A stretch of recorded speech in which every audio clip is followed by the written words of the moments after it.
মাত্র হীরা, সেই হীরা কি একটি সাম্রাজ্য ধ্বংস করে দিতে পারে?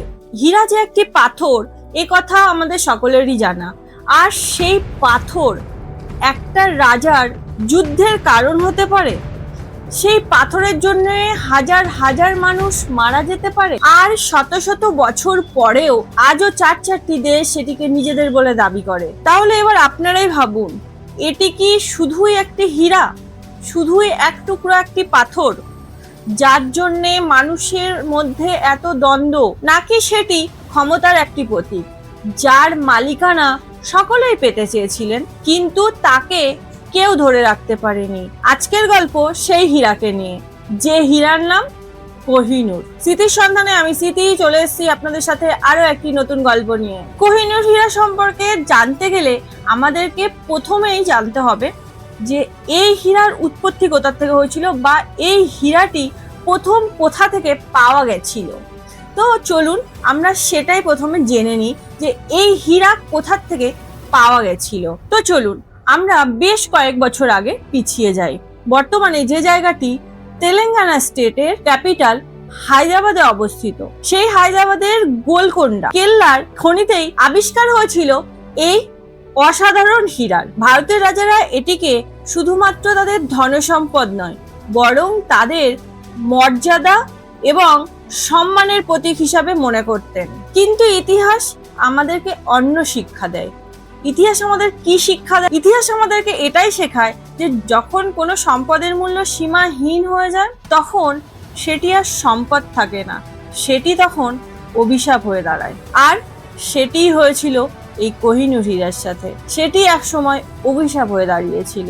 সালটা ছিল 1310। আলাউদ্দিন খিলজির সেনাপতি মালিক কাফুর দক্ষিণ ভারত আক্রমণ করে, আর তারপর কোহিনূর হীরা চলে আসে দিল্লিতে।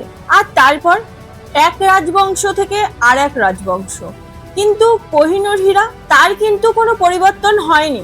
এই কোহিনূর হীরা সবসময় বিজয়ীদের হাতেই যায়। 1926-এর পর বাবর, হুমায়ুন, তারপর শাহজাহান, হীরাটি প্রতিবার নতুন নতুন মালিকানা খুঁজে পায়, নতুন নতুন মালিকের কাছে পৌঁছায়। কিন্তু তার একটি সৌন্দর্য, তার একটি আদর্শ। তার আদর্শ হীরার একটি আদর্শ, তিনি এই হীরা সবসময় বিজয়ীর কাছেই থাকবে, শক্তিশালীর কাছেই থাকবে। এটিই ছিল শক্তির প্রতীক। শক্তির প্রতীক তো ঠিক আছে, কিন্তু সবচেয়ে আশ্চর্যের বিষয় যেটি ছিল, সেটি এই হীরাকে কেউই ধরে রাখতে পারতো না।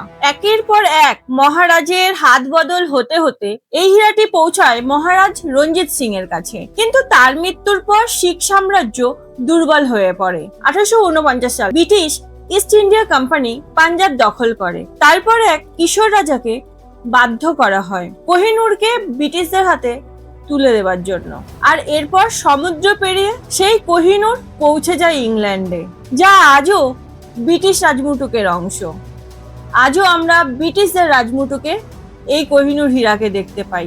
কিন্তু আমরা তো কোহিনূর সম্পর্কে এত কথা শুনলাম, আমরা কি জানি কোহিনূর শব্দের অর্থ?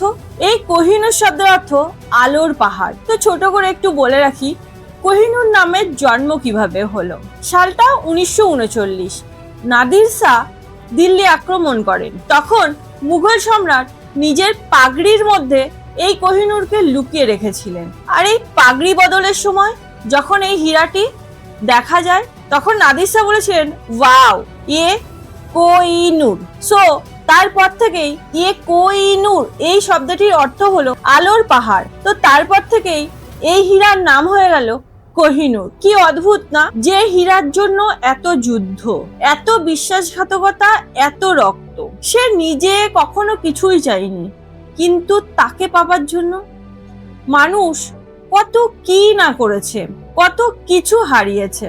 হয়তো এই কোহিনূর আমাদেরকে একটি জিনিস শেখায়, সেটি হলো মানুষ কখনো সম্পদের মালিক হয় না, বরং কখনো কখনো সম্পদই মানুষের ভাগ্যের মালিক হয়। তাহলে আপনি কি মনে করেন, এই কোহিনূর কি কোনোদিন আমাদের ভারতের মাটিতে আবারও ফিরবে, নাকি ইতিহাস আর কখনোই বদলাবে না?